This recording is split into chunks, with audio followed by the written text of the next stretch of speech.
कहानी की शुरुआत होती है एक शांत, सुंदर लेकिन तेजी से विकसित हो रहे छोटे से शहर चंदापुर से। इस शहर की एक खास पहचान थी, विवेक इंटरनेशनल स्कूल। ये स्कूल आधुनिक सुविधाओं से सुसज्जित था। Air condition classroom, digital smart board, sports complex और एक हाई टेक कंप्यूटर लैब। यहाँ के विद्यार्थी आमतौर पर शहर के सबसे प्रतिष्ठित और संपन्न परिवारों से आते थे। शिक्षा, अनुशासन और सफलता के मामले में इस स्कूल का कोई मुकाबला नहीं था। यहाँ शिक्षक गण भी बेहद अनुभवी और उच्च शिक्षित थे। हर कोई इस स्कूल में काम करने को एक उपलब्धि मानता था। लेकिन इसी चकाचौंध के बीच एक ऐसा इंसान था जो न तो स्टाफ रूम में बैठता था, न ही डिजिटल बोर्ड इस्तेमाल करता था। उसका नाम था रामू काका। रामू काका स्कूल के सफाई कर्मी थे। उम्र लगभग 55, पहनावे में एक साधारण धोती कुर्ता, कंधे पर पुराना तौलिया और पैरों में घिसी हुई चप्पलें।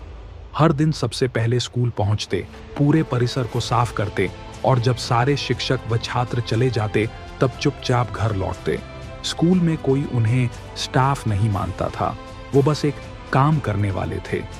ज्यादातर लोगों के लिए वो दीवारों का हिस्सा बन चुके थे, जो दिखते तो हैं लेकिन जिन्हें कोई देखता नहीं। बच्चे उनसे दूरी बनाए रखते। कुछ बड़े बच्चों का तो यह तक कहना था, रामू काका को क्या आता होगा, बस झाड़ू पोछा ही तो करते हैं। कुछ टीचर भी उनकी उपेक्षा करते। उन्हें सभा में कभी आमंत्रित नहीं किया गया, स्टाफ पार्टीज में नहीं बुलाया गया और कभी किसी ने नहीं पूछा कि वो कौन हैं, कहाँ से आए हैं। लेकिन रामू काका के अंदर कुछ खास था। वो अक्सर जब फुर्सत में होते तो पुराने टूटे कंप्यूटर को छेड़ते रहते। कभी कीबोर्ड की सफाई करते करते कुछ कोडिंग करते दिखते, कभी पुरानी किताबों में कुछ नोट करते। कुछ बच्चों को लगता था कि वो नकल करने की कोशिश कर रहे हैं, मगर कोई ये नहीं जानता था कि उनके भीतर एक कहानी थी, ऐसी कहानी जो लोगों को हैरान कर देती। फिर एक दिन स्कूल में एक बड़ा संकट आया। हुआ यूं कि स्कूल का पूरा कंप्यूटर सर्वर क्रैश हो गया। जिस दिन ये हुआ, उस दिन क्लास 10 और 12 के छात्रों की ऑनलाइन प्रैक्टिस परीक्षा थी। पूरा नेटवर्क डाउन था, इंटरनेट ठप था और सर्वर में लॉगिन ही नहीं हो पा रहा था। शिक्षक घबराए हुए इधर-उधर दौड़ रहे थे। कुछ बच्चे परेशान होकर माता-पिता को फोन करने लगे। आईटी इंजीनियर को कॉल किया गया। जवाब आया, मैं दूसरी साइट पर फंसा हूं, 4 घंटे से पहले नहीं आ पाऊंगा। अब प्रिंसिपल साहब खुद कंप्यूटर लैब में आ गए। स्थिति गंभीर थी। स्कूल की प्रतिष्ठा दांव पर थी। अगर आज का टेस्ट नहीं हुआ तो बोर्ड से शिकायत हो सकती थी। सभी शिक्षक परेशान थे। इतने में रामू काका लैब के पास से गुजरे। उन्होंने देखा, प्रिंसिपल सर माथा पकड़े बैठे हैं। टीचर्स बार बार केबल निकाल लगाकर देख रहे हैं। उन्होंने चुपचाप पूछा, सर, अगर बुरा ना माने तो एक बार देखने दूं? शुरुआत में सबने मजाक समझा। एक टीचर ने व्यंग्य में कहा, काका, ये झाड़ू से नहीं खुलेगा, ये कंप्यूटर है। लेकिन प्रिंसिपल ने उनकी ओर देखा। उनकी आंखों में कुछ विश्वास सा झलकता था। देख लीजिए रामू जी, वैसे भी अब कोई उपाय नहीं बचा। रामू काका मुस्कुराए, चुपचाप अंदर आए। पहले उन्होंने स्क्रीन पर कुछ नोटिस किया, फिर सीपीयू का पैनल खोला, कुछ वायरिंग चेक की, फिर सर्वर पर लॉगिन करने की कोशिश की। सभी की निगाहें उन पर थीं।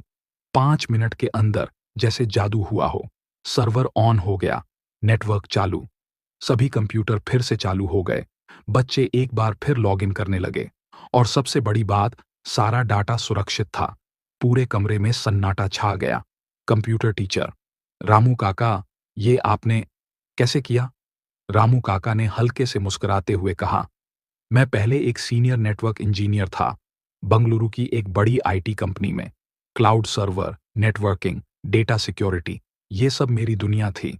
लेकिन कुछ साल पहले मेरी पत्नी की तबीयत बहुत बिगड़ गई और फिर मेरी बेटी की अचानक मृत्यु हो गई। सब कुछ छोड़कर गांव लौट आया। यहाँ शांति मिली। तब से सोच लिया कि जो काम हाथ से हो वही अच्छा, मन शांत रहे। शब्द नहीं थे किसी के पास। जिसे सबने सिर्फ एक सफाई कर्मी समझा, वो एक छुपा हुआ रत्न निकला। एक ऐसा व्यक्ति जो आधुनिक तकनीक में निपुण था, लेकिन अपनी सादगी में ही संतोष पाता था। अगले दिन स्कूल में एक विशेष सभा बुलाई गई। पूरे स्टाफ और बच्चों के सामने प्रिंसिपल सर ने मंच पर आकर कहा, आज मैं शर्मिंदा हूं। हमने इतने सालों तक उस व्यक्ति को अनदेखा किया जो हम सबसे ज्यादा काबिल था। रामू जी ने हमें सिखाया है कि काम छोटा बड़ा नहीं होता, सोच छोटी या बड़ी होती है। फिर रामू काका को मंच पर बुलाया गया। पूरा स्कूल तालियों से गूंज उठा। बच्चों की आंखों में इज्जत थी और शिक्षकों की नजरों में अपराध बोध। अब उन्हें कोई रामू काका नहीं कहता था, अब सब उन्हें रामू सर कहकर बुलाते थे। कई बच्चे उनकी शरण में गए, बोले, सर, हम भी कंप्यूटर सीखना चाहते हैं। रामू सर ने बिना किसी गुरूर के कहा, आओ, मैं जो जानता हूं वो जरूर सिखाऊंगा। और तब से स्कूल में हर हफ्ते शाम को एक स्पेशल क्लास होती थी, जिसमें रामू सर बिना किसी वेतन के, बिना किसी दिखावे के बच्चों को कोडिंग और नेटवर्किंग सिखाते थे। सीख, कभी किसी को उसके काम, कपड़ों या पद से मत आंकिए। हो सकता है कि जिस व्यक्ति को आप सबसे सामान्य समझते हैं, वो जीवन में सबसे असाधारण अनुभव रखता हो। हर इंसान एक किताब है, कोई हार्ड कवर में तो कोई साधारण जिल्द में, लेकिन असली खजाना उसके अंदर छपा हुआ होता है। सम्मान करना सीखिए, चाहे सामने वाला सफाई कर्मी हो, चाय वाला हो या सीईओ। काबिलियत पद से नहीं, सोच और संस्कार से पहचानी जाती है।